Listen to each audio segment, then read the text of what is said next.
Well, thank you so much for inviting me today, and it's wonderful to see you all and have a new panel to hear from that is going to just doing remarkable work. So we thank Julie Lana, Jennifer Lee, Teresa Carter, Joshua Massa, and Laura Wallace.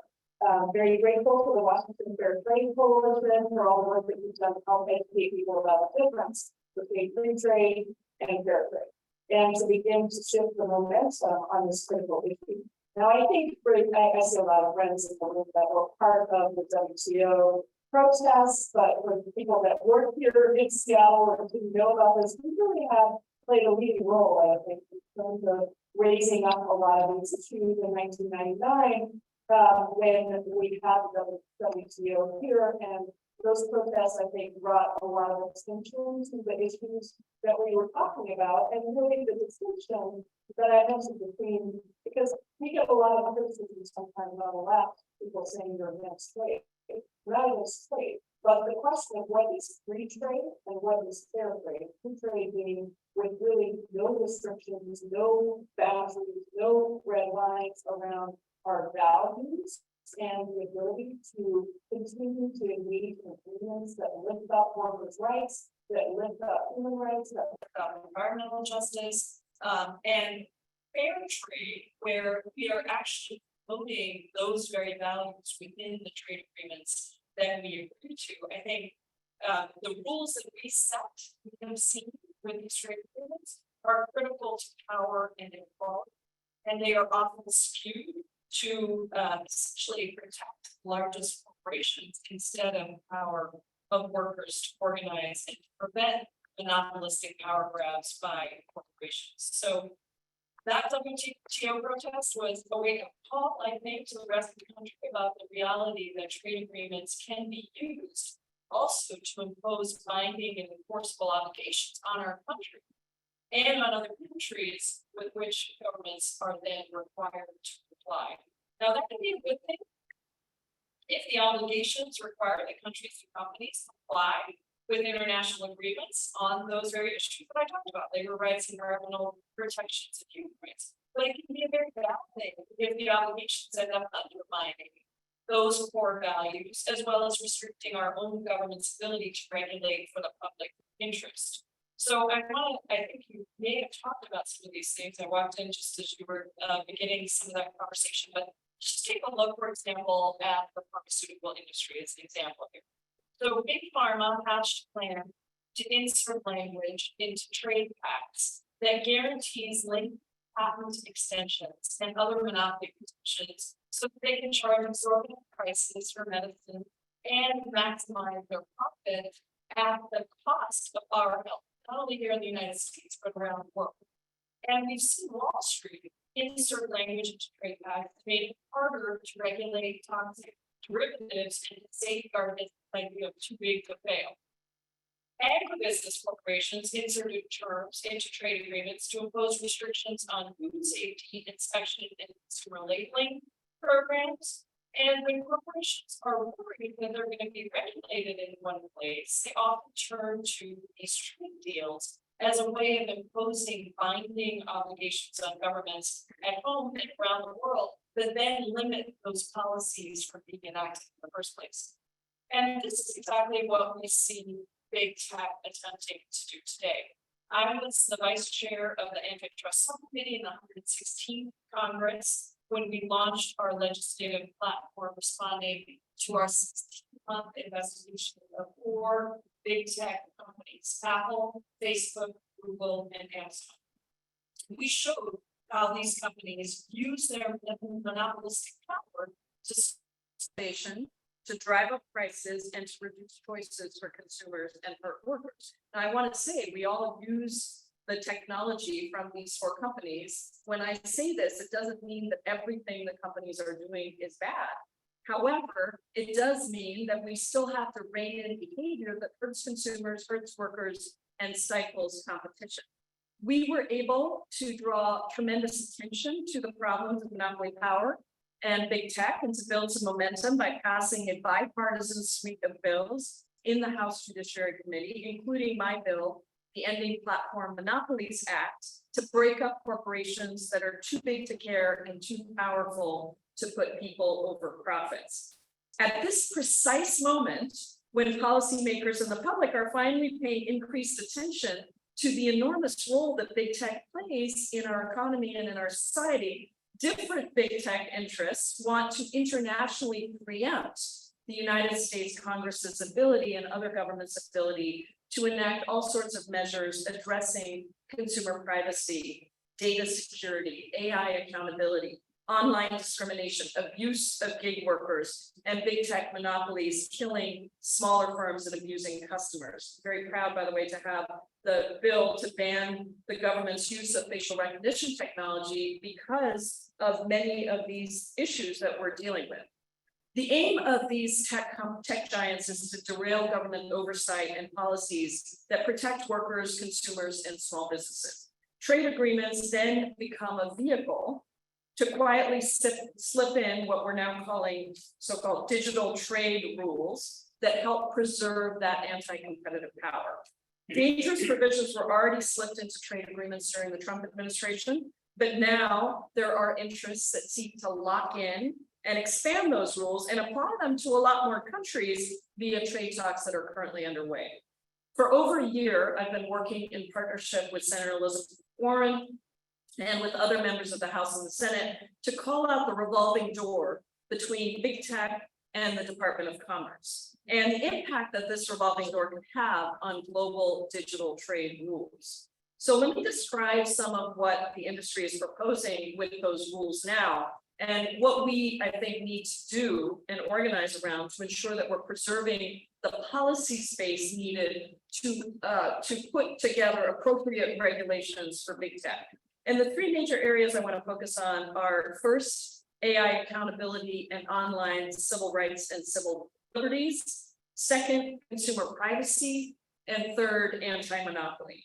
So on the first one, we need to ensure that these trade agreements include no provisions that limit potential AI regulation. Again, just what was being spoken about, and that includes no special secrecy guarantees for AI companies' algorithms and source codes.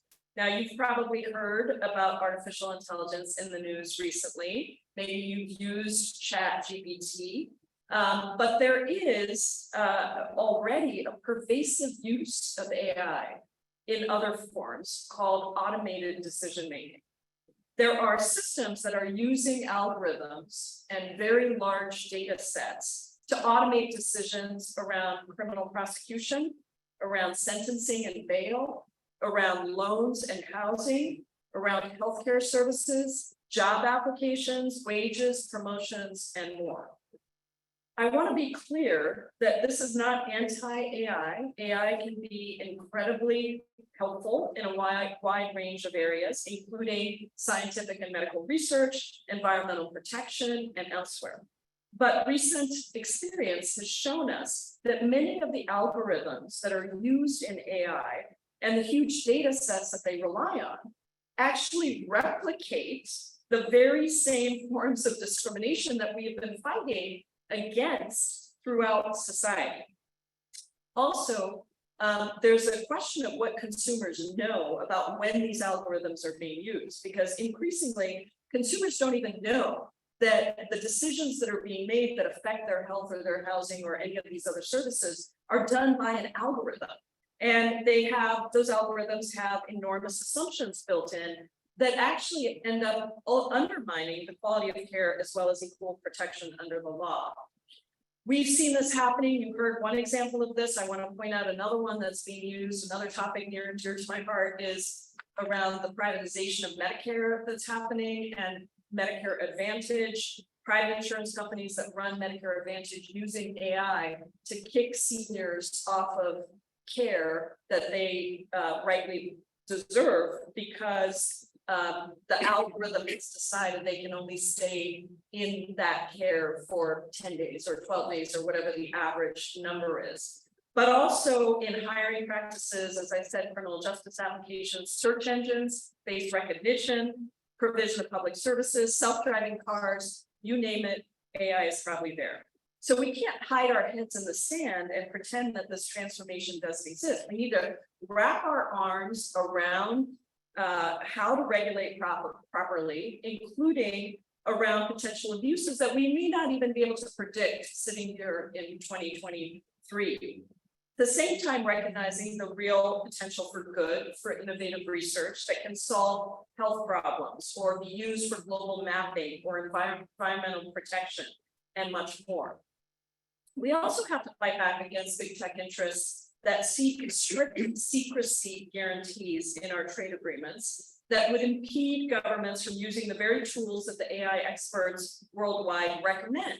Tools that are also promoted, by the way, in the White House's blueprint for an AI Bill of Rights. Things like pre-screening of AI and detailed documentation, which requires access to the detailed descriptions of algorithms and sometimes of the source code itself. This administration, the Biden administration's AI Bill of Rights and numerous pending bills in Congress propose to counter AI abuses related to illegal police surveillance or denial of employment or credit or housing or violations of antitrust and other fair market policies, hour and wage and hour violations, invasions of worker privacy and rights to organize unions, and online self-preferencing and other monopoly abuses. Much of this in the White House Bill of Rights, AI Bill of Rights, if not all of it, would be forbidden under the digital trade rules that industry wants. So big tech's demands to insert AI secrecy guarantees in our trade deals would endanger government regulation as well as the public's understanding of how their data is actually being utilized, how your data is being utilized. And there's really no justification for the secrecy because trade rules already require that governments keep firms' confidential business information secret, the information that's submitted to a government for a regulatory process. The special additional secrecy rules that big tech is demanding would just make it hard to regulate AI moving forward. We also need to monitor carefully another potentially dangerous element of the big tech digital trade agenda regarding data flows and the location of computing facilities. And I know this sounds very wonky, and some of this is part of the challenge with getting the information out. But we need to rebalance these rules to protect our policy space around your privacy protection and data security. Obviously, a functioning internet requires the ability to transfer data, often across borders, but there are real concerns about authoritarian governments censoring platforms and pieces of information that they find inconvenient to their rule. But let's not kid ourselves. There are differences between public information that you find in a newspaper or a library and should easily be able to look up on the internet, and personal information that you find in your private medical and banking records. Certain digital trade proposals would give companies absolute control over all that data, including the most sensitive personal information and also the most sensitive government and business information, like relating to the operation of water and electrical systems or nuclear power plants. So forbidding governments from regulating the flow of data or where it's stored would greatly undermine policies that are needed to protect consumer privacy and to ensure that data is kept, sensitive data is kept securely. Not all agreements on data flows and storage are necessarily bad, but there are plenty of legitimate reasons why we shouldn't give big tech carte blanche over where our personal information is shipped, processed, and stored. I believe, and this has been a hallmark of my time in Congress, that people deserve real control over where their personal information is shared. They should have the right to minimization of what your personal data, what pieces of your personal data is kept, or to be able to delete certain data, or to be able to get corrections to that data. And we can't be in a position where we allow trade agreements to undermine that work that we are still trying to do here in the United States, much less around the world. The third concern, and the last one I'll mention now, is our ability to promote fair competition and to safeguard against monopolies. Groups speaking out against big tech's digital trade proposals include labor unions, civil rights organizations, consumer advocates, faith communities, and other representatives of civil society. But small and medium-sized tech players are also speaking out, because the biggest of the big tech giants are trying to hijack trade agreements in ways that not just undermine consumer privacy and AI accountability like we've spoken about, but also undermine antitrust and fair competition measures. The ways that trade agreements can do this is a little bit complicated, but essentially it revolves around using trade deals to label any laws and regulations that have a disproportionate impact on certain platforms or products or services over others as an illegal discriminatory trade barrier that has to be eliminated, even if that disproportionate impact is just based on a company's market share or size. If some of these interests in big tech were to get their way, basically any policy that targets monopolies could become an illegal trade barrier. So we need to ensure that our trade rules enable fair competition and don't limit our ability to go after monopolies. I know our panelists are going to dive deeply into these and other areas, and so I'll just close by saying there is a way to fix things and to get this right. The president has said that he's committed to creating a new worker-centered trade policy. He has led a great all-of-government competition policy initiative, and in his 2023 State of the Union address, he called out big tech by name and declared that his administration would fight to ensure privacy and protect our kids from big tech abuses. And we have incredible champions in the administration like Dina Khan and Rohit Chopra, really doing the work of the agency to address some of these issues. The president's US Trade Representative, Ambassador Catherine Tai, has called for a new way of doing things on digital trade to replace the old corporate rig rules in Trump's USMCA. She wants rules that are supported by labor, by privacy advocates, by small business, and by others. But we need to help make that vision a reality. And one way we can get there, and the reason I'm here today, is because it really takes folks like you shining a light on this issue and helping to break it down for people so that more people understand how these trade agreements are being used. Because the hundreds of official industry trade advisors and big tech lobbyists in DC, and Elizabeth Warren and I are working on a letter right now about some of these advisory committees that are set up that are stacked, really stacked with industry lobbyists instead of with regular folks that represent your interests and our constituents' interests. So the deck is rigged, it is stacked, it's on full tilt to allow some of these big corporate interests to commandeer these current trade talks with Asia, including in the Indo-Pacific Economic Partnership or APEC, as well as global talks, and to get these kind of big tech powers and rights locked in. I mentioned earlier my work challenging the revolving door between big tech firms and certain US agencies in charge of pending trade negotiations. The more that groups like the Washington Fair Trade Coalition and others shine a spotlight on what big tech is up to in these pending trade negotiations, the harder a time they're going to have rigging the rules behind closed doors. But right now, it is a very secretive process for consumer advocates, for labor advocates, not for the big tech and corporate interests. So digital trade in air quotes is the one big tech and other corporate interests are pushing on the hardest right now, because it is harder to understand. I think the information is not as clearly out there, and whatever's decided in pending negotiations really could impact people right here in Seattle and around the world for decades to come. So I want to thank you all for being in the room.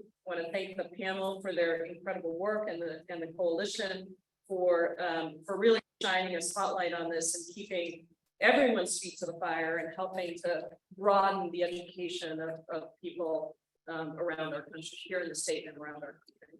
Thank you.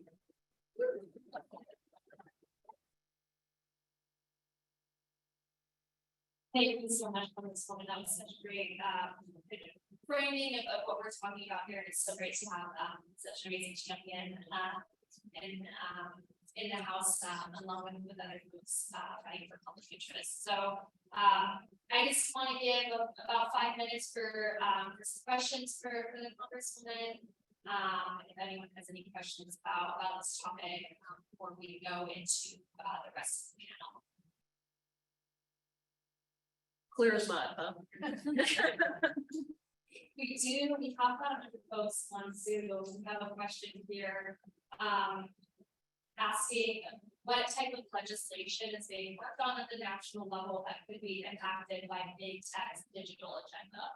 Really, all of it. I mean, any of the regulation that we try to put in place, and look, Congress is not quick to act on these things. I mean, we are still trying to move our bipartisan legislation that passed 2 Congresses ago on antitrust as an example.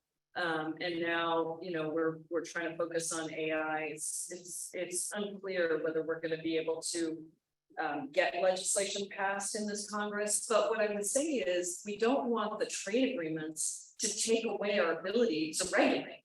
And that is what happens with a lot of these trade agreements. I think people haven't even fully comprehended until the trade agreement is in place, that it actually takes away the ability for local, state, and federal governments to pass our own legislation to regulate in our own boundaries and territories. And that is one of the fears I have, is that we are developing these trade agreements right now. And even if Congress were to regulate, it could either undermine legislation that we put forward in the future, or it could lead to a situation where once these technologies are out, and we're facing this with face recognition technology too, it's difficult to pull them back in. I mean, that is one of the hardest things about these technologies. They're not manufacturing plants that you go and build, which take much longer and have a process. They are technologies that can move very quickly, data that's stored in other places that can move very quickly. And so I do have real concern about a trade agreement or any set of trade agreements essentially locking in a set of behaviors that are ultimately not beneficial to the people of our own country or people globally around the world that we're in solidarity with. Thanks so much. Yeah, I mean, that's a great answer, and yeah, that's definitely, you know, kind of why this conversation is so crucial, is because, you know, we have this really important time to make sure that these types of rules aren't implemented before we get a chance to really take a look at what we need to do to run big tech abuses. So thanks so much for that. I have a question, because you mentioned that the administration is working on a blueprint around AI regulation. Yeah. Aren't they involved in those trade agreements as well? Aren't they part of the discussion? Because for me, it's really, who is discussing in those trade agreements? Yeah, no, it is complicated. So the White House has an initiative, and they just unrolled, you know, sort of a blueprint. It is voluntary, so you know, it's a set of principles, but it's at this point it's voluntary for companies to follow those. Some are more detailed than others, but in these trade agreements, you have the USTR, Catherine Tai, who I think is really trying to do trade agreements in a different way. But you also have the State Department, you also have other entities that are involved in those negotiations, and each one of the agencies has advisory committees also. The USTR's advisory committee, actually, thanks to the advocacy of Lori and many of our folks, has now contains representation that is very different from the previous committee, where we actually have labor represented, we actually have consumers represented, but not, there are other committees, and that's the letter that Elizabeth and I are sending, that are do not have that representation. So, and those are the advisory committees that, by the way, get access to all kinds of information. If I want to look, as a member of Congress, if I want to look at the language that's been negotiated, I have to go to the SCIP. The SCIP is the confidential place in the Capitol. It's a physical trip for me. My legislative director, Jennifer Chan, is here.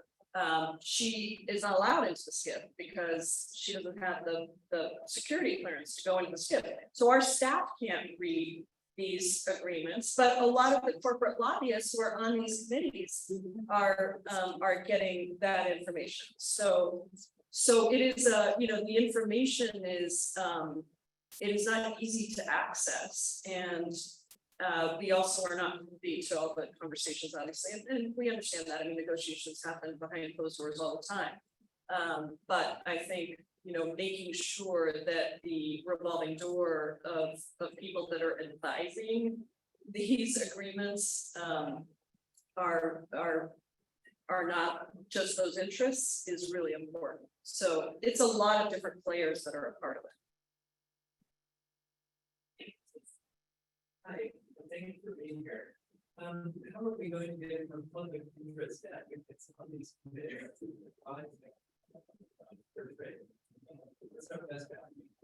Well, you've got some experts here that helped to do it on one of the committees.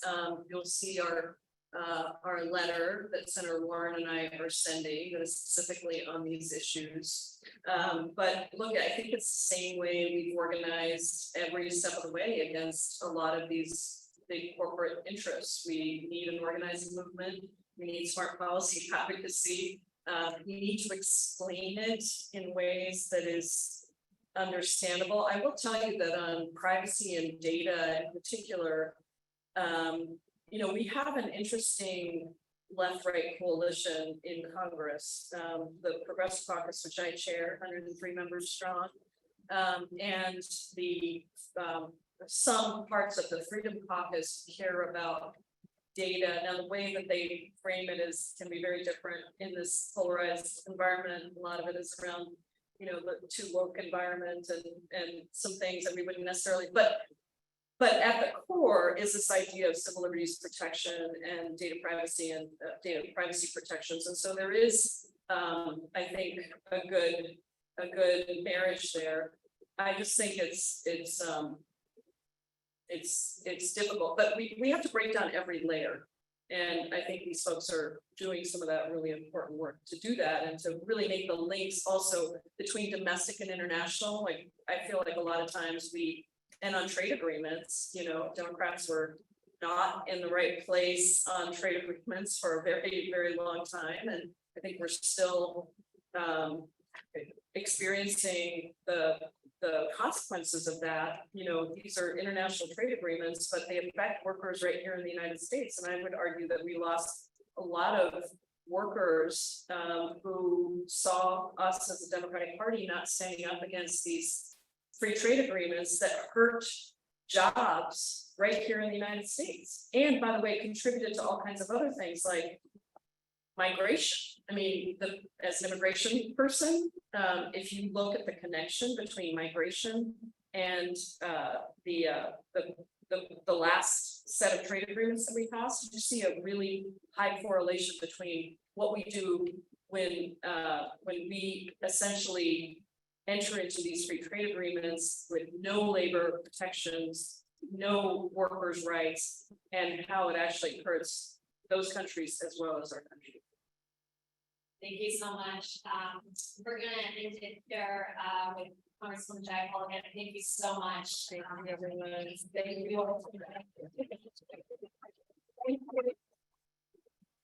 Thank you also much. And if you do have more questions, we have some incredible experts coming up next. So we will have a Q&A at the end of our panel as well. So again, thank you so much to Congresswoman Jayapal. It's really great to have such a champion because, you know, as she mentioned, a lot of folks at the table aren't necessarily very interested in public interest. So I'm really excited to introduce the rest of our panel. I'll kind of introduce as we go along. First up, we have Sharika Carter, who was elected Secretary Treasurer of the Washington State Labor Council in 2022. She's a certified pharmacy technician by trade and has carried a union card for over half of the day. As a graduate of the Ohio State University, she is a forever Buckeye that every state is full. When she's thinking about growing political power or fighting for Washington's working families, she's on a best and perfect Sunday brunch spot with friends. And so much to be.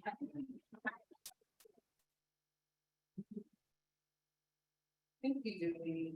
Appreciate the introduction. Thank you so much to Representative Jayapal for your remarks. I'm really excited to be with you all today to discuss the impacts of digital trade. And thank you to the Washington Fair Trade Coalition for the opportunity to join the other panelists, Julie, Joshua, Lori, and Jen to have this conversation. today to discuss the impacts of digital trade, specifically on America's working families. And so, like Julie mentioned, my name is Shirley Carter. I use she, her pronouns, and I'm probably the Secretary Treasurer of the Washington State Labor Council, AFL-CIO, which represents over 500,000 workers across Washington State under the leadership of our president, April Sims, who was the first woman to be elected as president of the WSOC and the first Black woman elected of any AFL-CIO state federated body as president. Together, we make up the first state federation in the AFL-CIO's history to be represented by 2 Black people. And so this is an exciting time. I could say it is because of being able to testament of our leadership, but it's really about the commitment of Washington's labor movement, their commitment to equity, and our work to be actively an anti-racist organization and movement where we're creating one where all workers want to join in. And so proud of the work that we are doing. And so in terms of my remarks, I just want to start again by saying thank you. I'm excited for this conversation with y'all. And so as President Biden's administration continues to remake US trade policy, its worker-centered approach extends to digital trade and the digital economy. The idea to place the needs of workers, consumers, and society ahead of the profits and interests of big technology companies. At the Washington State Labor Council, we are well aware of how digital trade policy impacts and can impact workers in our state and across the world. And so far, US trade policy, digital trade policy has prioritized securing increased market access and intellectual property rights for big technology firms. And it has included broad prohibitions against any government measures that could restrict corporations' ability to move, process, and store data as they see fit. And recent digital trade texts make no reference to workers' rights. They do not require governments to take any meaningful action to protect individuals' personal data. And so this is alarming for our membership and for Washington's working families. Technology companies and other employers are increasingly supervising, surveilling, and even disciplining workers with automated artificial intelligence and algorithmic management. These systems, as was mentioned earlier by Julie, they can shortchange workers' earnings, expose workers to unsafe workplace conditions, and infringe on the right to form unions. Platform companies such as ride-hailing and delivery services exclusive model of employment for so-called gig workers endure a low pay, uncertain work schedule, individual transformation has enabled the corporate offshoring of coding categories of jobs. So we're talking about workers in culture, information, technology, back office, and even healthcare through telemedicine. They also continue to facilitate the privatization of public data and data services, costing jobs and undermining the quality of publicly delivered services. So many of these jobs are being shipped to countries where workers are paid hourly wages that they consider reflective for organizing trade. And it shouldn't be this way. As U.S. Trade Representative Catherine Powell said herself, in 2021, digital trade must be grounded in how it affects our people and our workers and provide safe, to prioritize flexible policies. Rapidly evolving forms of digital commerce. But how do we achieve this vision? And so I offer 2 proposals. First, we need to preserve government's right to regulate the digital economy. And second, when we think about a worker-centered digital trade policy, this should also include positive commitments by governments to address the many challenges connected to digital transformation. And so in terms of how we preserve government's rights to regulate the digital economy, the rapid digital transformation of the economy has emerged largely without the knowledge, consent, or input of the people most affected, the workers and consumers. And we are the ones whose lives are increasingly governed, surveilling by technological revolution. And so we should have the right to create public policy that addresses our concerns.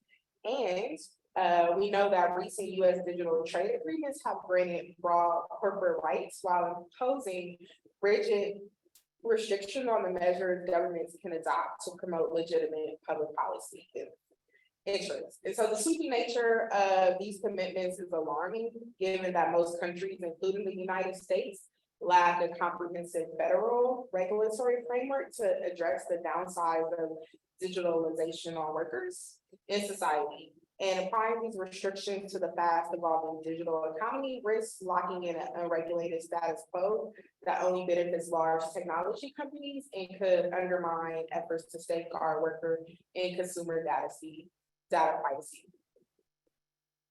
The rapidly evolving digital economy warrants new approaches to address the negative impacts on workers, consumers, and society. And we know that a worker-centered digital trade agenda must enshrine the right to regulate these new technologies to protect workers and consumers by enforcing current law and addressing emerging impacts on the workplace and society. And in terms of how we make sure we are centering workers in this trade policy, we have to ensure that the digital trade agreements are subject to strong and enforceable labor standards.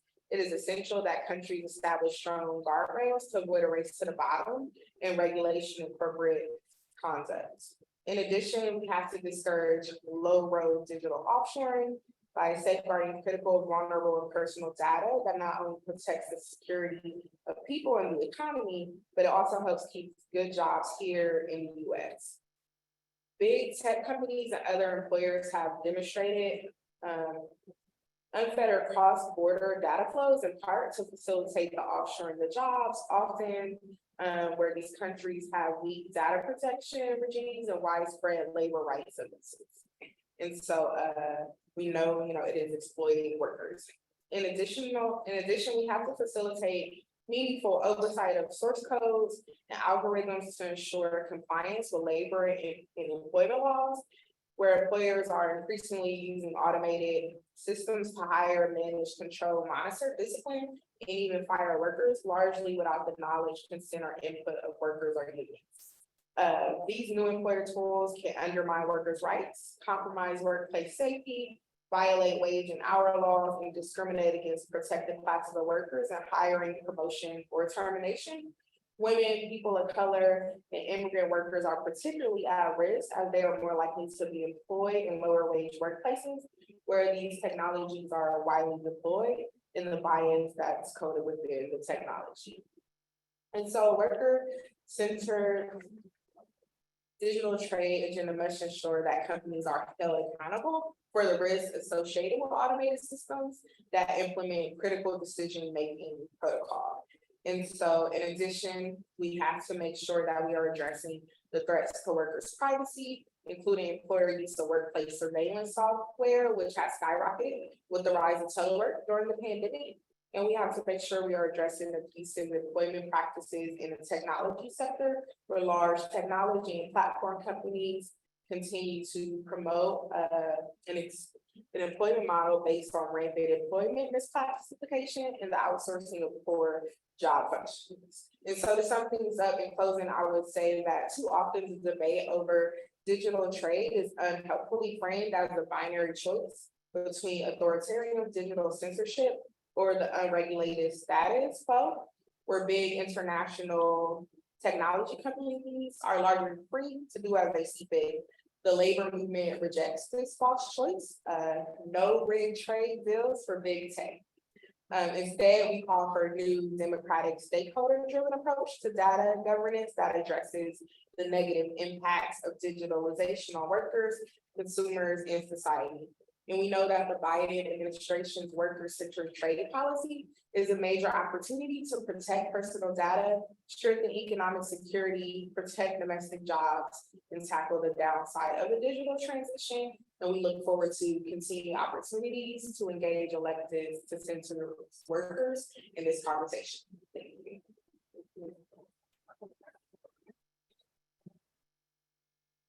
Thank you so much, yeah, it's super important to hear from a labor perspective because some of these policies, all of these policies will really, impact workers both here and abroad. So that's super important. So our next speaker, we're gonna go to Jen Lee, who is the Technology Policy Program Director at the ACLU of Washington. Where she advocates for state and local legislation to regulate powerful surveillance and AI technologies. So take it away, Jen. Thanks, Julie. Thanks, everyone. I'm so glad to be here today. As Julie shared, I lead the technology and liberty policy work at the ACLU of Washington.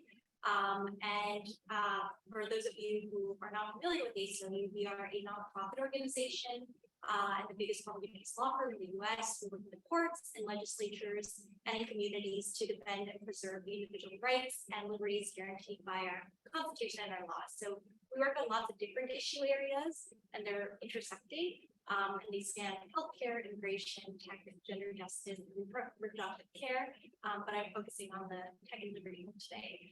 So a focus of my work over the past almost 5 years I've been at the ACLU has been to pass strong privacy laws that protects people's rights and laws regulating algorithms or automated decision systems, as mentioned by Representative Jayapal. We're working on lots of other surveillance technology regulations and others of policy, but I'm going to focus on those two things today because they span a lot of what is going to be impacted by those.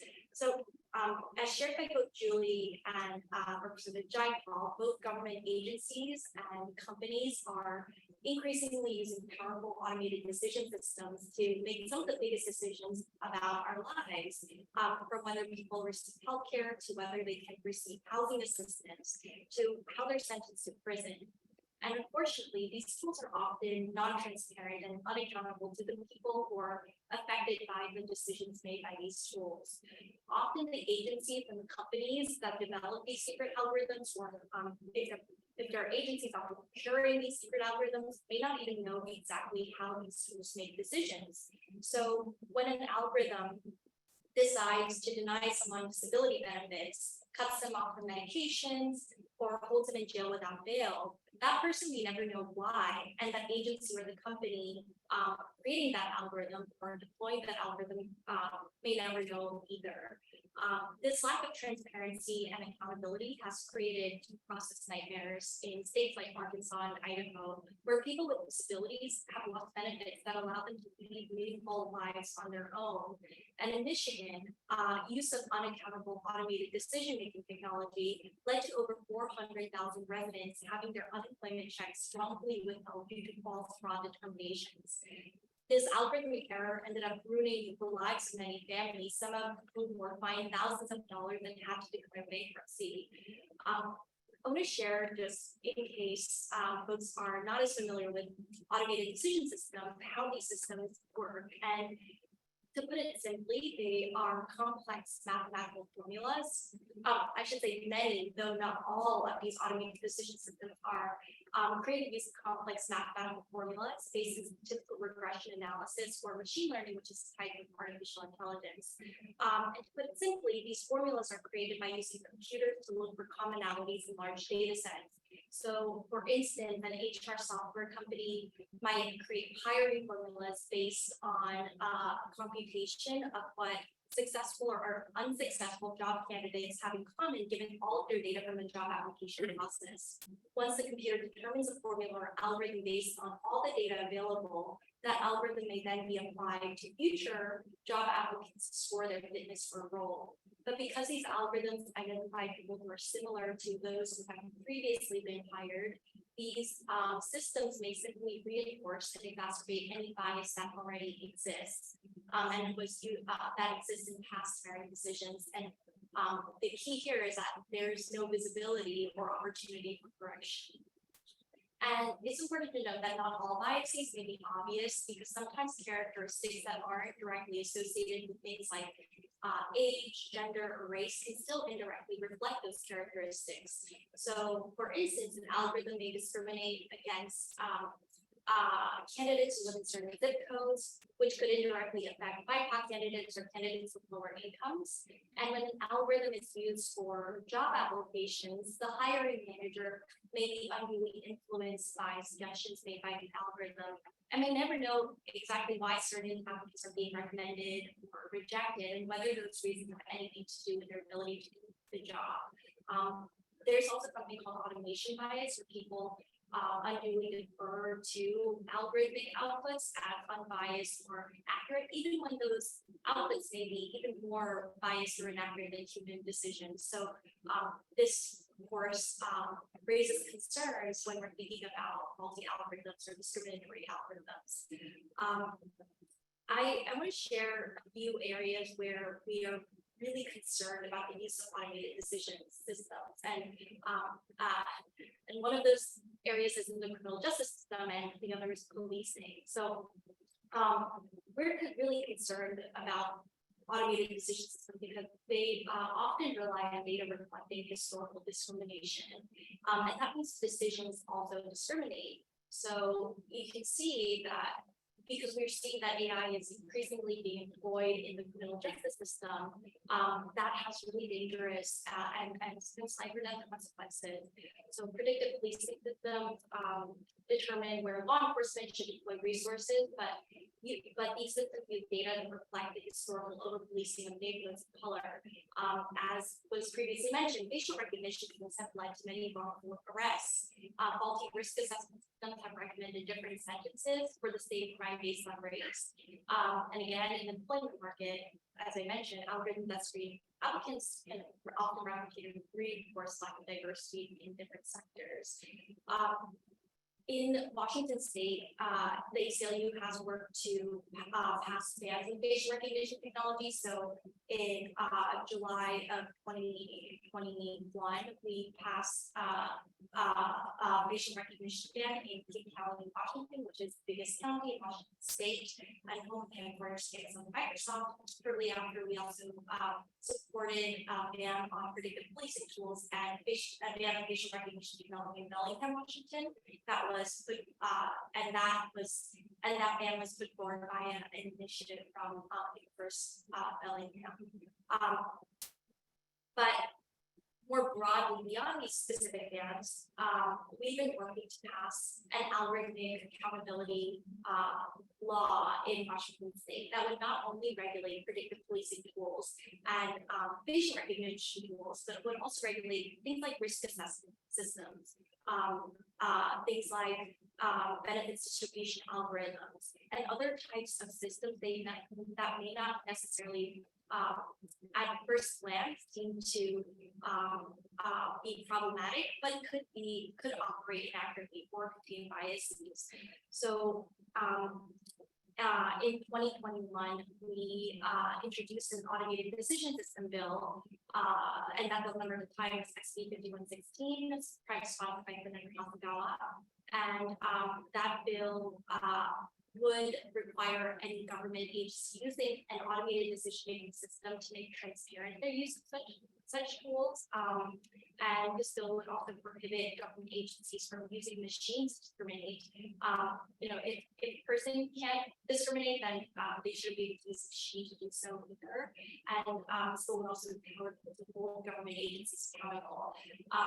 We thought that this bill was just so necessary because one of the issues about trying to hold these systems accountable is that we often don't even know where they exist. One of the projects that led in 2019 to 2021 was a public records request project that looked to try to see, we were trying to see what agencies are even using automated decision systems and what automated decision systems look like in Washington State. And we ran into issues with that because agencies often don't even know whether they're using automated decision systems. So the responses we received were really reflective of that and really underscored the need for a bill, an enforceable bill that would require agencies to figure out what if their systems are algorithmically driven, if their systems are operating accurately, if they've ever been audited for biases or inaccuracies, And again, if they're discriminating, so that people can know if these systems exist, if decisions are being made by them, and if so, what opportunity there is for correction.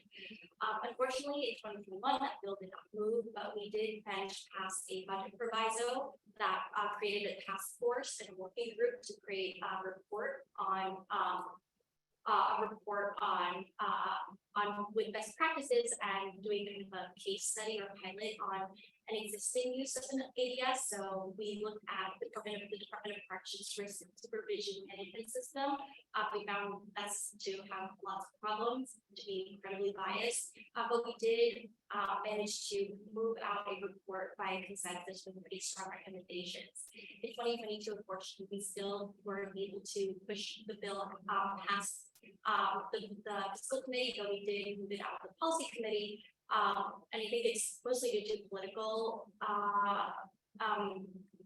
tensions and difficulties rather than there being substantive disagreements about whether this policy is something that's supported. And this past session in 2023, we continued to push forward this bill in a different committee. It was moved to a different committee, policy committee this year. But we're continuing to do the work and educate folks on why this kind of bill is so important, and looking to, remove some baseline automated decisions of the regulations out of Washington State, so we can really be a model for other states as well. I want to mention this is really the first of its kind bill across the country.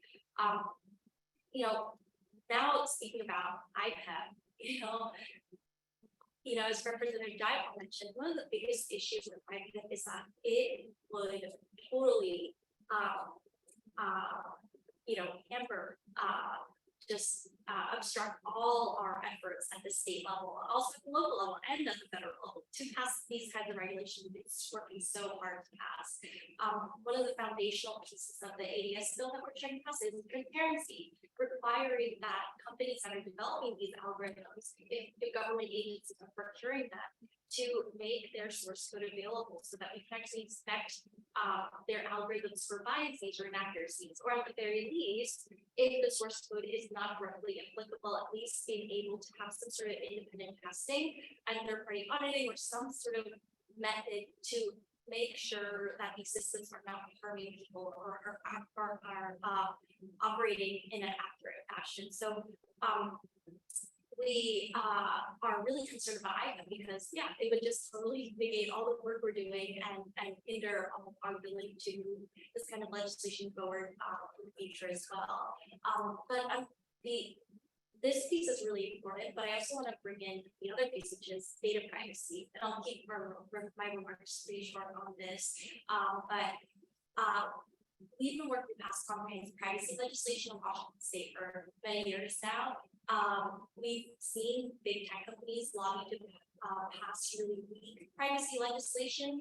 I think big tech's work at the international level with IPEC and other trade deals, and at the local level, they're complementary. They're simultaneously looking to push forward really weak legislation that preserves the status quo while preserving or creating a facade of protections, while at the international level or the federal level, trying to push forward agreements or regulations that really hamper our ability to pass truly strong regulations. So there's some double speed happening that we witness often where companies are saying they want transparency, but the regulations that they're lobbying for really hamper all transparency.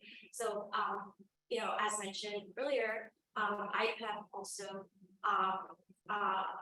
allows for better control of data by industry, including powers to move, process, and store personal data that would undermine privacy law that we're trying to push, like the People's Privacy Act. This past session we passed by data, which is the consumer health privacy law, but these sort of IPEC and digital trade agreements that hamper our ability to pass privacy regulations would have impact with these types of more sector-specific laws as well. So we're really concerned about IPEC. I think anyone who's working to regulate AI or privacy in the states really needs to be concerned about trade regulations. I'm so grateful to the Washington Fair Trade Coalition, People of Trade, for bringing me along in learning about these trade regulations and how they impact the type of work we're doing in the tech space, because I had no idea And again, that's one of the problems with these trade agreements, moving quickly without much transparency, and having this people don't know about it and things like that. Thanks.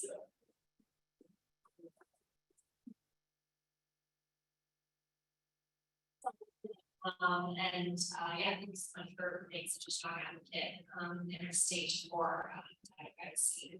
Yeah, I think that's big tech. It's not the easiest thing to do, but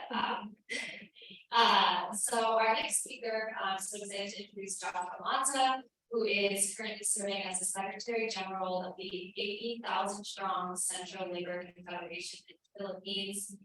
He's been a trade unionist for more than 30 years, and has been invited as a resource person and trainer on neoliberal globalization, anti-WTO campaigns, social movement unionism, and comprehensive trade union issues in at least 20 countries. So take it away, Dr. Thank you. Just to mention that my baptism of fire on campaigns against WTO and free trade agreement actually happened here in Seattle during the Battle of Seattle. And she's one of my mentors. So if there's anything I say that's wrong, blame her.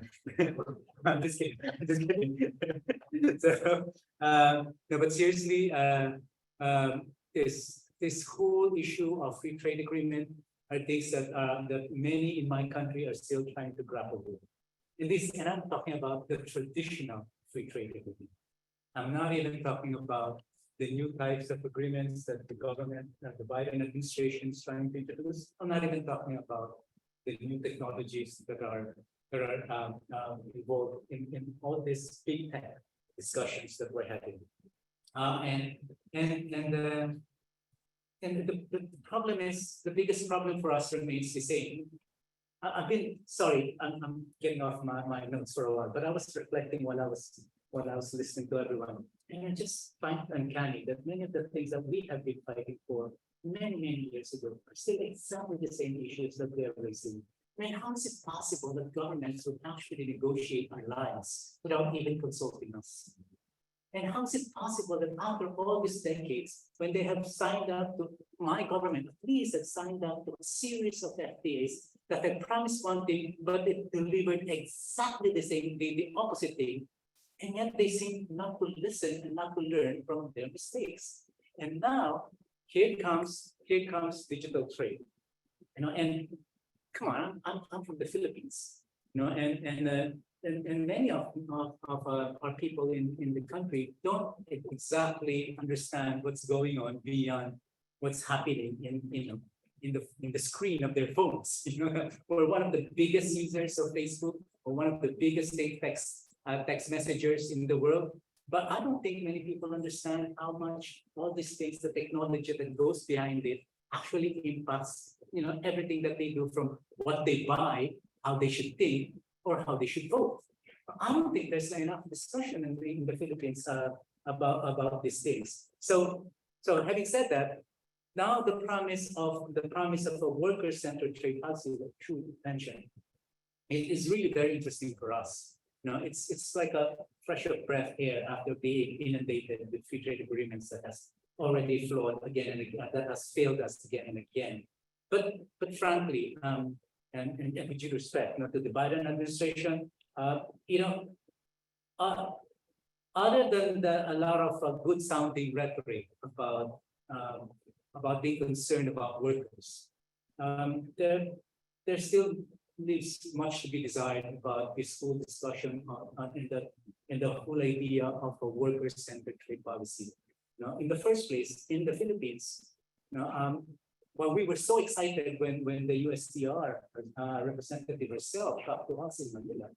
When we told her that this is exactly, we're going to get into APEC, which is an example of a worker-centered trade policy. But then we asked them, why is it our government hasn't discussed anything with us at all? They've had how many rounds now in IPEF? 4. Yeah, they've had 4 rounds now in IPEF. And in all these rounds, they have never consulted us. They've never talked to us. And so where is the worker-centered? Where is the worker in this worker-centered policy? At least as far as our end of the negotiation is going.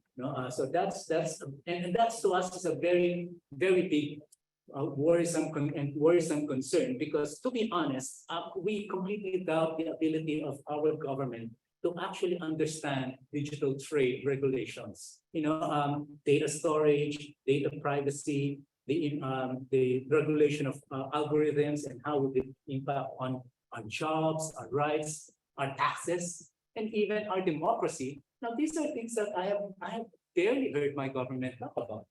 So how are they going to be engaged now? How are they going to represent us in a negotiation around digital trade when we're not even sure if they completely understand what's going on? So that's very worrisome for us. We know for a fact that my government is still groping on the very issues of how do we deal with platform workers. Do you know that we have been debating in the Senate, in the Philippines, we have been debating about a bill that aims to protect finally freelance workers. And yet we can't agree on what do you mean by freelance? So we can't even agree to that. So it has become so cumbersome that the bill and that is now looking so cumbersome because it's trying to embrace all sorts of people who are supposed to be working on the platforms. From the traditional BPO workers, what we call center agents or business processing outsourced workers, to completely freelance online workers. Those that provide data. What do you call that? The data that we use in order to help the machines learn. What do you call that? Oh yes, those from those people. All the way, for example, to gig riders, the ones who have to depend on platforms, a digital platform, in order to do the work by delivering food. And my own colleague, John J, right there, he's actually an organizer of delivery platform workers. The point I'm saying is that my government can't even understand how do we protect all these people. And now we're going to get into a trade agreement that is much more complex. So what is it that they're going to say about these things? So that's really a concern. Let me give you an example of how does this lack of understanding, how did it lead to a situation where a huge number of people in the Philippines are now left completely unprotected. You see, the Philippines is now known to be one of the biggest source of providers of platform work in the world. Together with South Asian countries like India, Pakistan, and Bangladesh. Apparently, obviously, because of the capacity for English, to use English language. But the fact of the matter is, many people don't know that while the freelance, the effort to attract more freelance worker is trying to portray the work as something that's well, first of all, very flexible, something that you don't have to work for a boss, that and you can earn money. Now, while that is the kind of rhetoric that you receive in order to attract people into that kind of work, the fact remains that most people don't understand that many of our platform workers are actually victims of labor arbitrage. So platform companies, for example, who want to have some particular job done, they can have this bidded out globally. And so people from the third world who are into these jobs would have to outbid each other. And in many of these workers, they're actually doing what I would call self-exploitation, because in order to ratchet up their performance rating so that they can get more contracts later on, they tend to underbid their own value, in order to get more jobs. And so they turned out to be overworked, but then they are completely underpaid. Now, hoping that in the future it will increase their pay.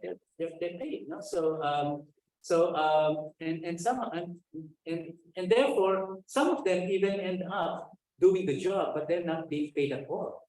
But because they are online, who did they run to? There's no way for them to run after this bogus employers that ask them to do a particular job. So apart from that, the most common denominator for all of them is that there is a complete absence of non-wage benefits, as you can imagine. So there's no healthcare, there's no insurance, there's no provision, anything at all about for their retirements. Among gig riders like John Jay over there, they have to deal with the fact that they have to endure the fact that the delivery rates are unfairly and in most cases arbitrarily set by the platform companies. Like we don't have Uber in the Philippines because it was bought off by a Malaysian-based company called Grab. And he's a Grab delivery rider. And Grab is one of the better employers in that sense, but they don't have that because they know what the delivery rates are. But everything else can be changed, including the rates, arbitrarily without any consultation for them. But other workers, like for example, a German subsidiary Food Panda in the Philippines, are one of the worst because the workers don't even know how their rates are being fixed, and then it alters. I mean, they keep on decreasing it, even if, for example, cost of fuel in the Philippines continue to rise. And then they have this complete lack of due process. Like if you're working one day and then a customer starts complaining, the next day you can't even log on to your platform, and therefore you can't get any job because you're offboarded without you knowing why. If you try to complain, you have to deal with a robot. You have to deal with the machine, and there's no even HR to talk to. So these are very, very problematic things for many of them. And because they are considered independent contractors, it leads to a lot of absurd things. For example, again, for lack of a better example, but gig riders, for example, they are called as independent contractors. Some local governments in the Philippines, like for example, Davao City, where the previous president came from, said that, okay, so you're a contractor, and therefore, like any other business contractors, you have to pay business permit. And they end up paying business permit. And in last year, when we first heard about this, we started suspecting, we're now suspecting that actually the workers themselves are the ones ending paying for the business permit of the platform in order to operate in that city. It gets worse. In Cebu City, another major city in the middle of the country, if I still have more time. Now, so in that city, in that particular city, what they do is that they ask, all the local government units are saying, okay, now these people are earning so much money, so why don't we tax them in a way by asking them to pay for delivery permits? So Cebu City is a mega city.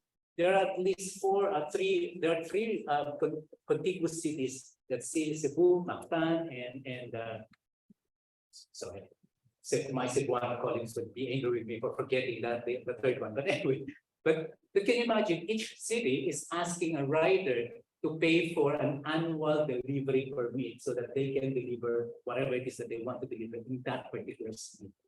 So any rider can be accosted by the police, and if you cannot show a permit, then you're in trouble. So these are some of the absurd things that are created precisely because my country doesn't even understand how do you regulate work, in this kind of an economy. So we try to organize it. But to be honest, the attempts to organize these workers are still at the margins. Like for example, the BPO workers, the call center agents, they're trying to organize themselves into a union, but they're not yet succeeding in having their own collective bargaining agreements. John Jay and his fellow gig riders are self-organizing themselves, and they're trying, and they're doing strikes and they're protesting.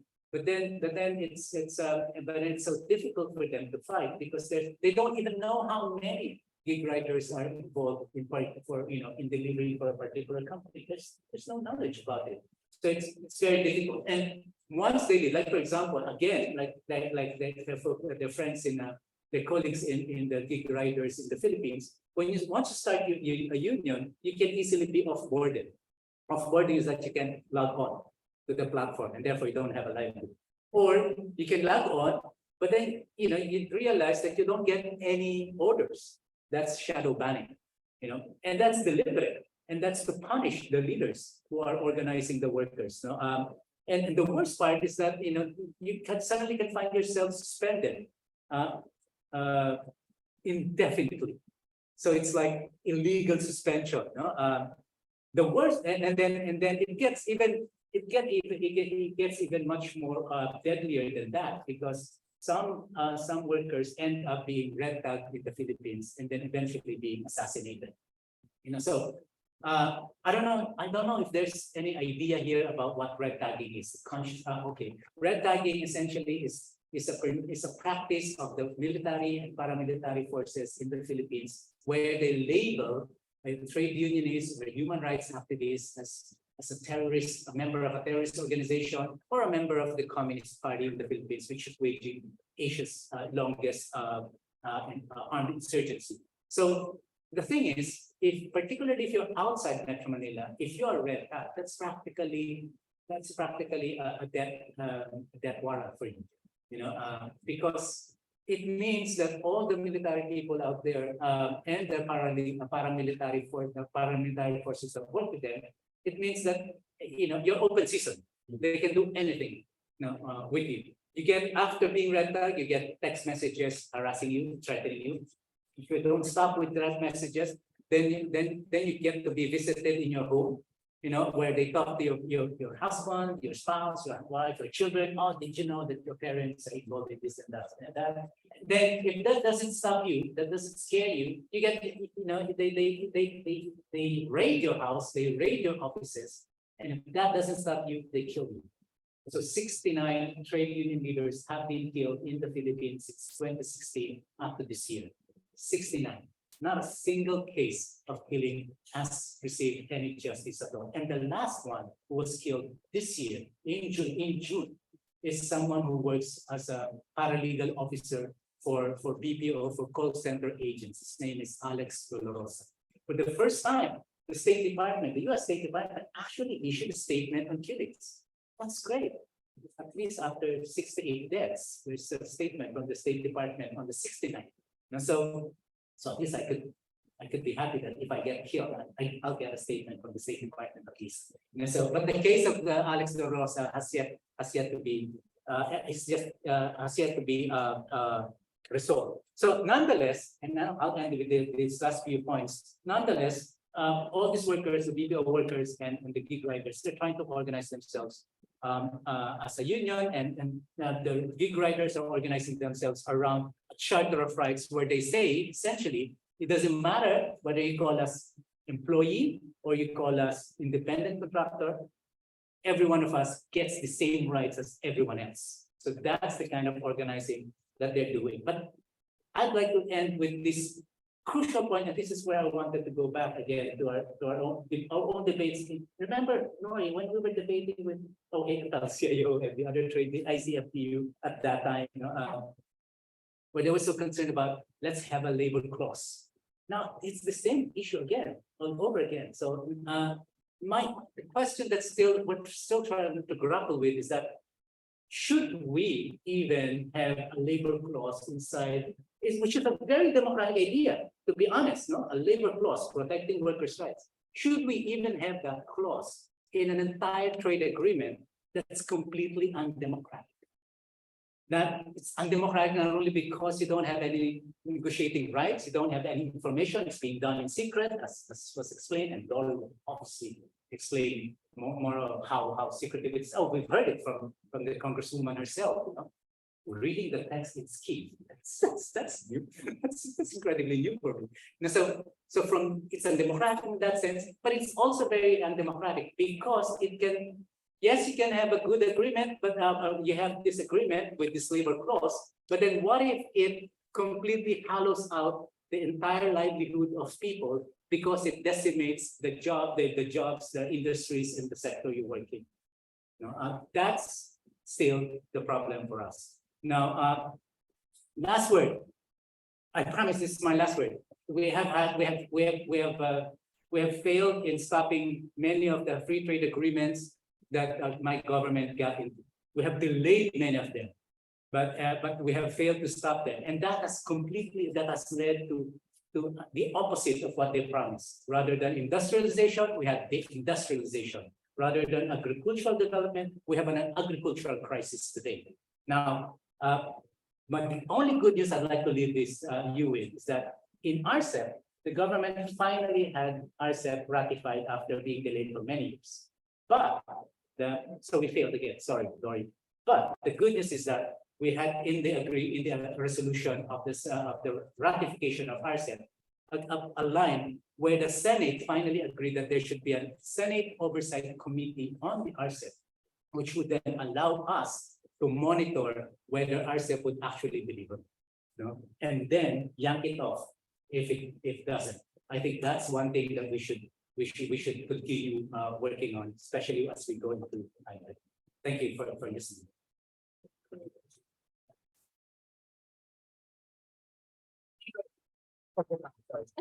Thank you so much, Asha, for taking the time to really explain to us what's going on with the ground in the Philippines. That was pretty cool. So our last, but certainly not least, speaker is Lori Wallet, who is the director of the Regional Trade Program at the American Economic Liberties Project. She's the founder and senior advisor to the Citizens Trade Campaign, and a 30-year veteran of international and U.S. correctional trade battles, starting in the 1990s, fights over NAFTA and WTO, and has a vast knowledge of trade policies and outcomes. So really excited to have Lori here today. We flew in from DC, so thanks so much, Lori, for joining. Well, thank you very much for including me on the panel. Thank you to the whole Washington Fair Trade Campaign for organizing this, and the Trade Justice Education Fund for organizing this. And it's really exciting to be on this amazing panel and to have been at the same events as Congressman Jayapal. It's a lot of hard acts to follow, I have to say. I want to pick up where Congressman Jayapal started, which is, it's worth noting that at this point in the US Congress, in a way, they're trying to catch up to what, say, the European Union is already doing, and what's already happening in a bunch of other parts of the world, where like Kenya has a great privacy policy, and Malaysia has a better data safety policy. And so the US Congress is starting to pass legislation to deal with the big tech platforms, and the Biden administration is on this mission too.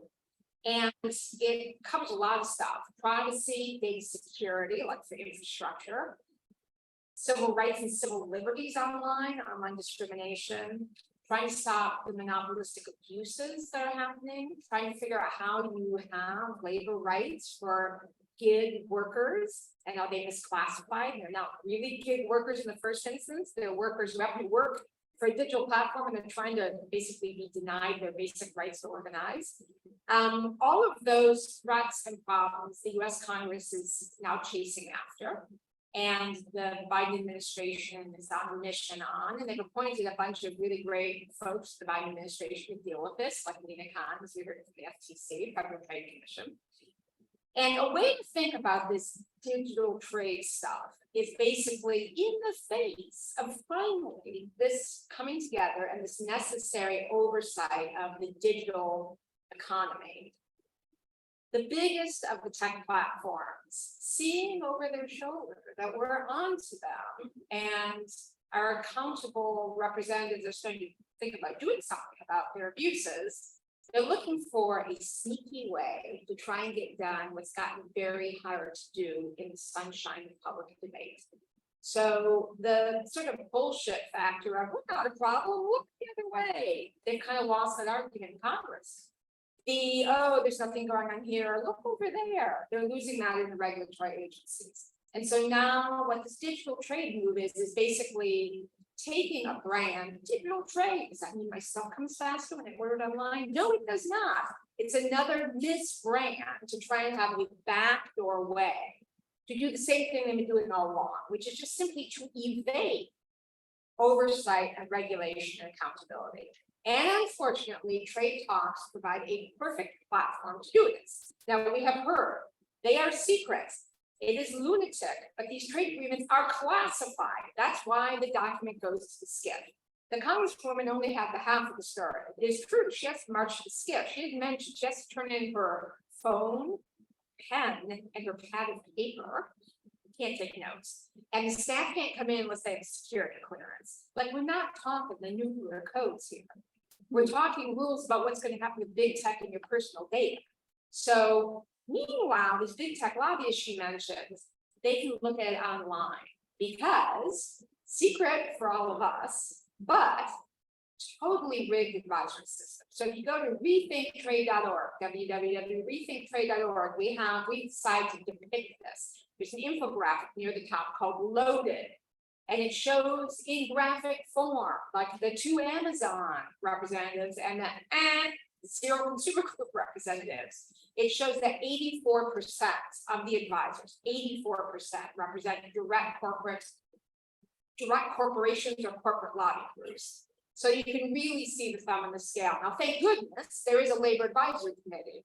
And God bless those 17 unionists thrown into the piranha pool of all the corporate lobbyists. However, that is, no matter how strong those 17 brothers and sisters of the labor movement are, it is not a fair fight when there are 500 advisors and there's 17 of them, plus a couple state government folks and academics. It is not a good situation. So very secret, very biased advisory system. And then, if all that weren't sort of problematic enough, you've got a lot of revolving door folks. Now you've got the Biden administration appointed folks, like the new trade representative. She wants a new digital trade agenda, she wants a new trade agenda.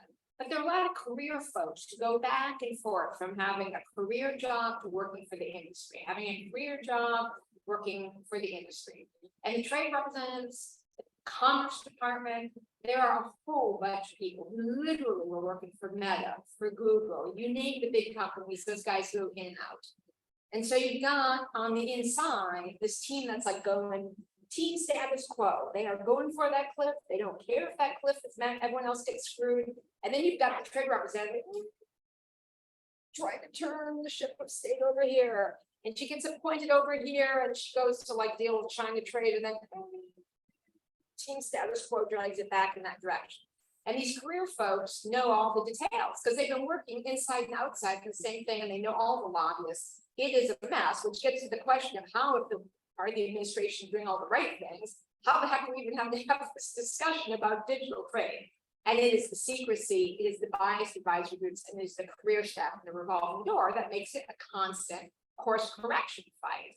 And then there's all the complicated jargon. So these trade agreements are like written intentionally obliquely, so that it's written in this gobbledygook language where, like, I am a recovering trade attorney. I read the stuff, I go, oh, that's really clever. That is such a screw job. I didn't even think about using that word that way.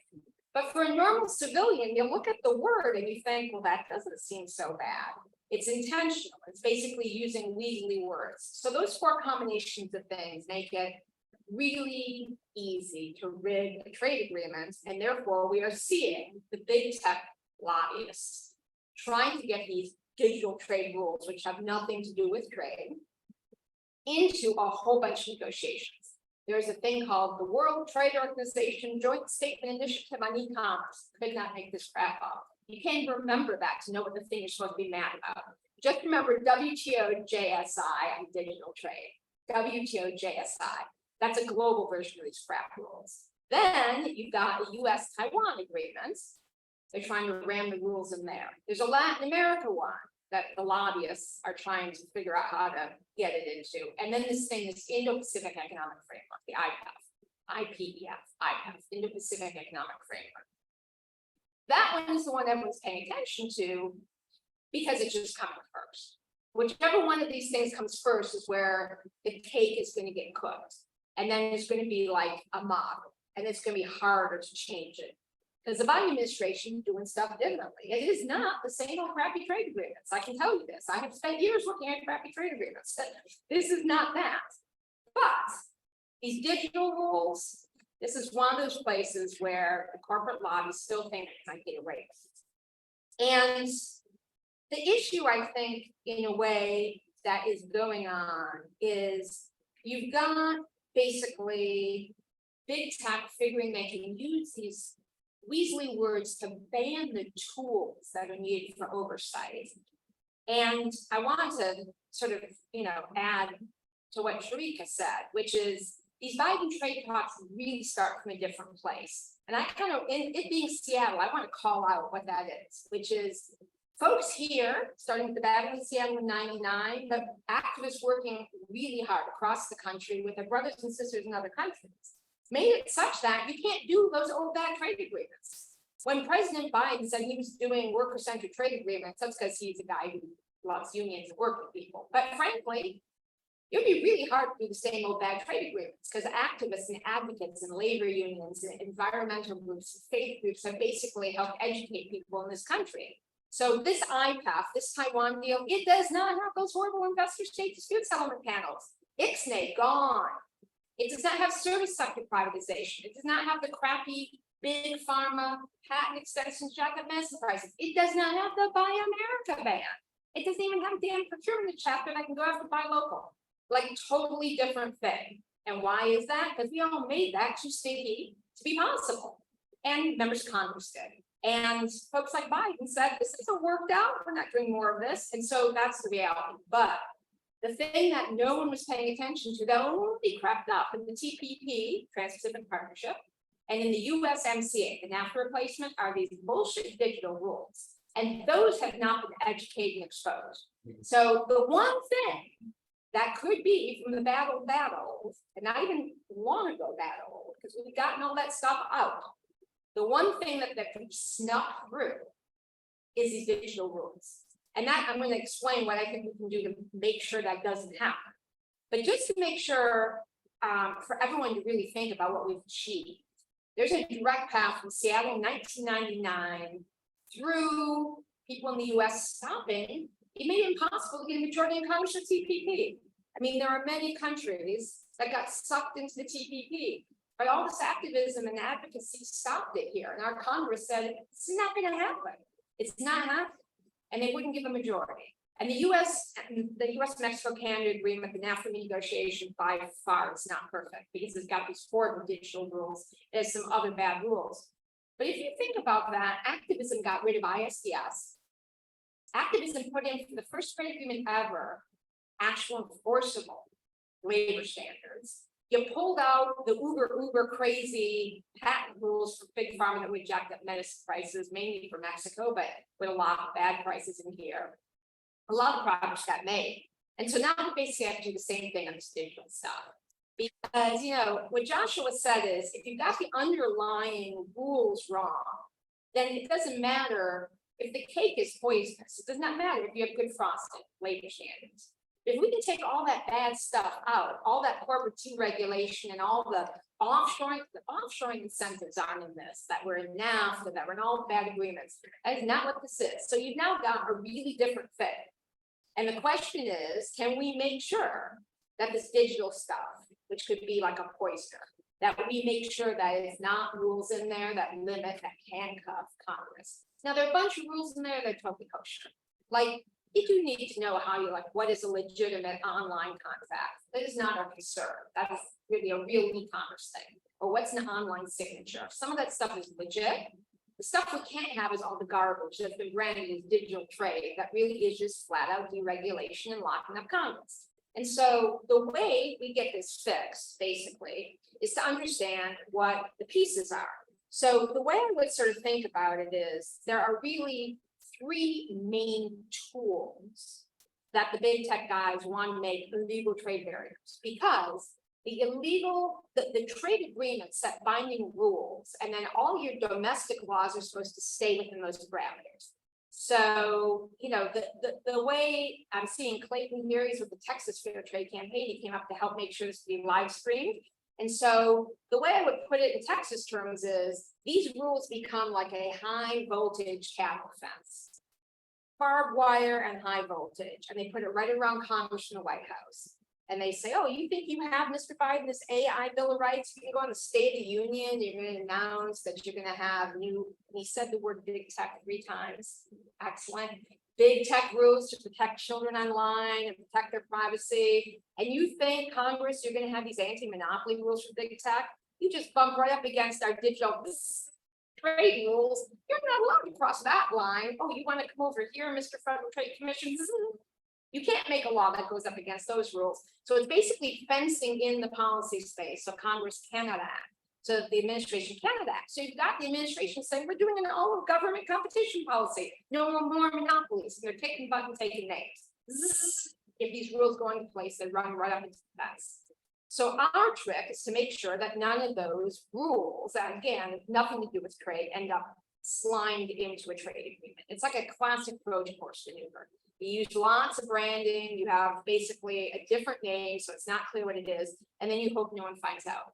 So the punchline is, how do we fix this? It's back to all of the work folks in Seattle did during the big fight that won over the multilateral agreement and investment, another thing that activists killed. It's the Dracula strategy. We just need to drag it into the sunshine. So the good news is there are tons of materials to unpack this. It doesn't have to be all these complicated details.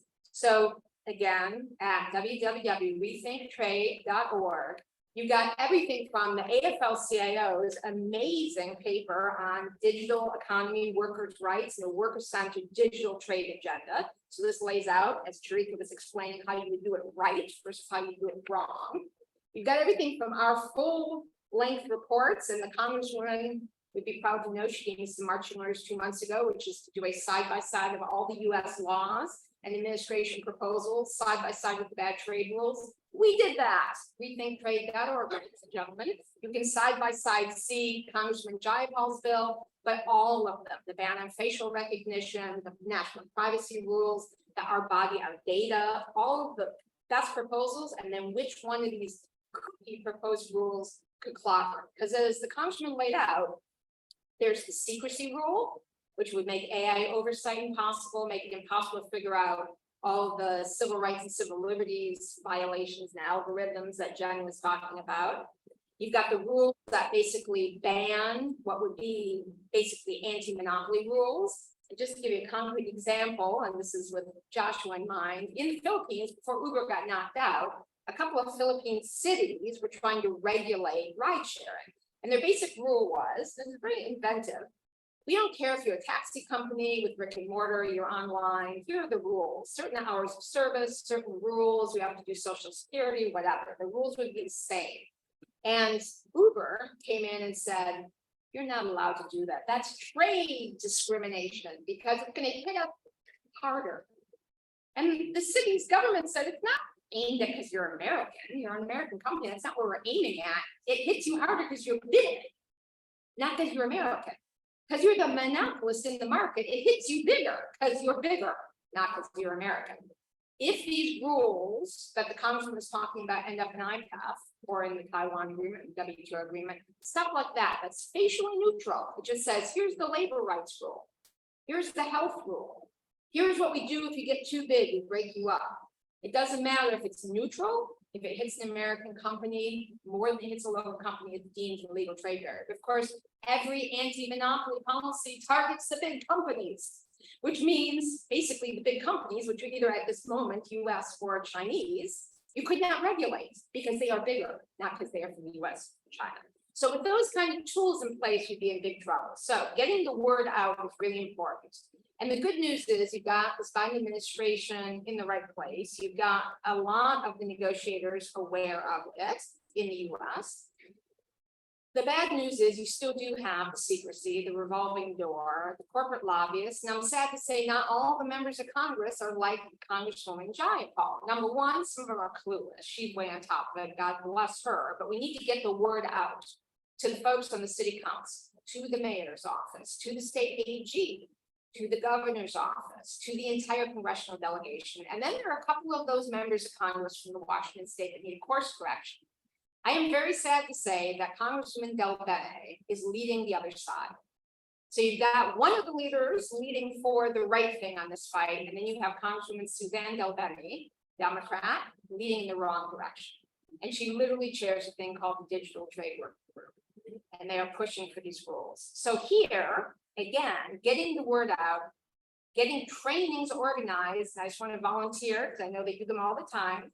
The Washington State Fair Trade Campaign Coalition can do a lot of great educational work. We also have slides on our website if you want to take a try of it yourself and use all these materials. There's everything from the 2-page version of that long technical side by side. This is boiled down to 2 pages. You have to see all the legislative language. Or if you have someone who doubts you, we have all the great details. Plus, we put all the best stuff from all of our friends and partners, like the AFL-CIO there. We can get the right rules, and that will set a new model, and we can help deliver, as the Congresswoman said, the new vision that the Biden administration, that a lot of Democrats in Congress, Suzanne Government accepted, have in mind. But it's not going to happen unless we help make it happen. Thank you very much.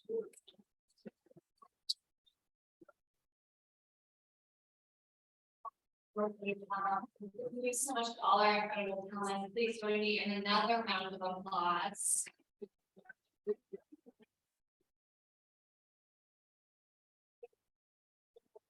Discussion we having right now. Again, this is really a crucial time, and the important thing to do right now is to move the word out.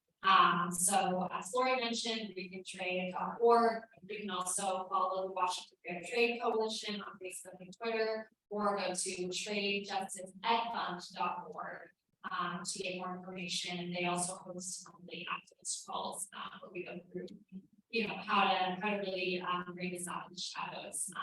Thank you all so much. I know we've gone a bit over. If anyone has any questions, we can take a couple here, but again, thank you all so much for being here and being part of this really important discussion. It does take all of you to really, bring this up in the shadows. So, does anyone have any questions for our panelists?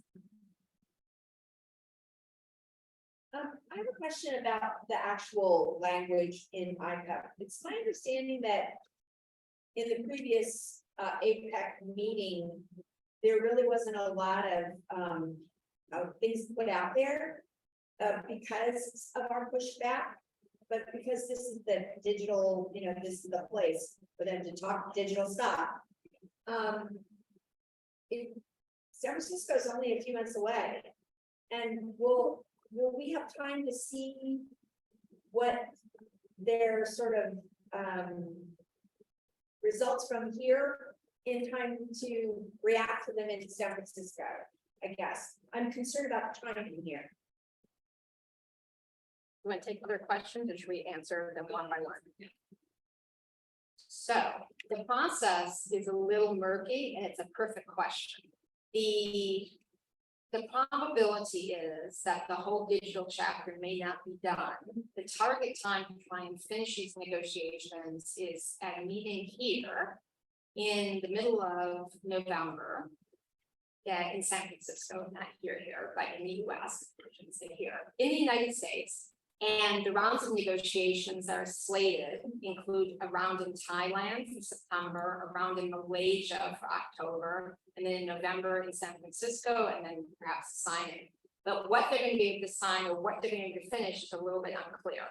Because so far, the good news is, for instance, the Biden administration has gotten stronger labor standards, but they're not enforceable yet.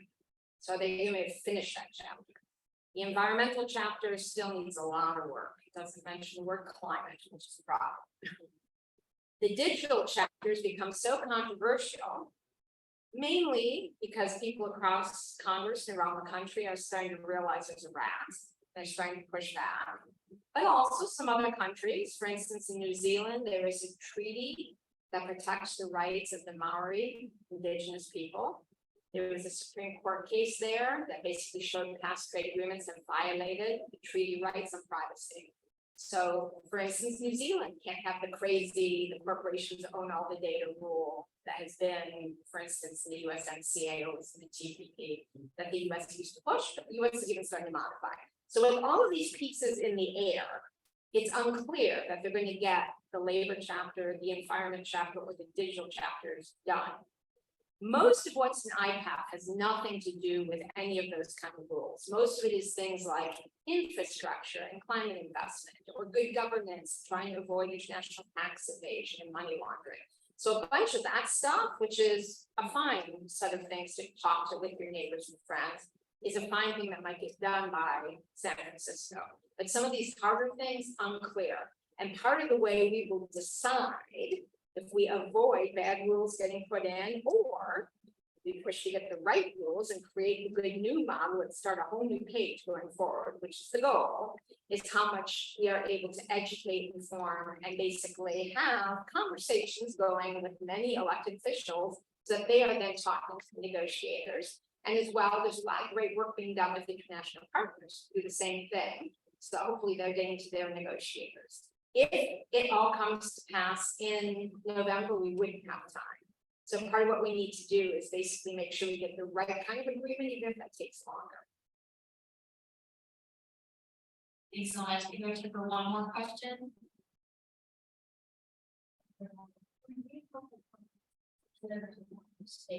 Are working with, the dialogue and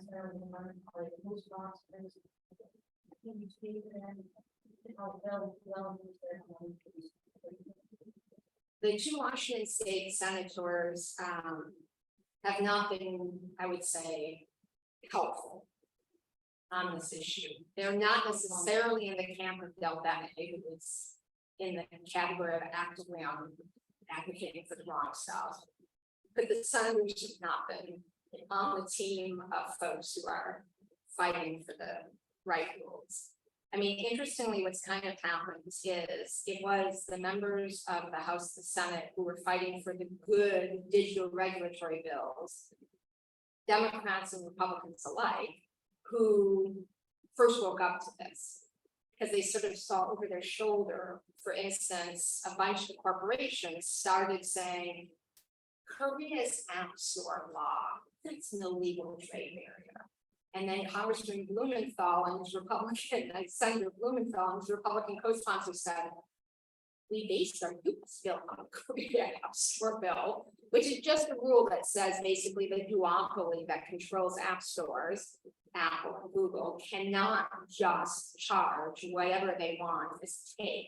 We should be able to pay on other settlement systems, not just their settlement systems. So they can't take money from the app developer or charge you an extra fee. So if you want to pay on Zelle or whatever you want to pay on, you can pay on. It's not just a monopoly. Or they used to say you can only pick one or the other app developer. You can't list on both. So those kind of rules to make it more fair in app stores. And so those senators started saying, wait a minute, our bill is the Korean bill. Or there's a bill in the US called the Journalism Competition Preservation Act, JCPA. And that bill basically makes the big tech platforms negotiate with newspapers and journalism content providers to compensate. Because right now they make a lot of money in the advertising, they don't pay for the content. And that's basically a bill that already is enacted in Australia and Canada. So they saw the corporate guys going, that's going to be a digital trade violation. We can't do that. And then Senator Klobuchar and her Republican counterparts went, wait a minute, we're doing the same thing here. So the people who really first realized the backdoor sneak attack are the people whose actual legislation, based in other countries' legislation, or Senator Warren saw the European Digital Markets Act, the DMA attack, and said, wait, a lot of my anti-monopoly bills on that. And so the Washington state senators haven't been a problem, but they have not been allied.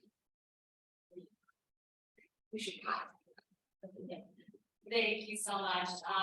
We'll end it here for today. Thank you all again for participating in this session. There's so much more to say, but again, please go to those resources we listed, readingtrade.org, the Trade Ed Fund, and the Washington Fair Trade Coalition for more information. And we'll surely be hosting more conversations like this one. Thank you again for amazing panelists and to you all for being here today.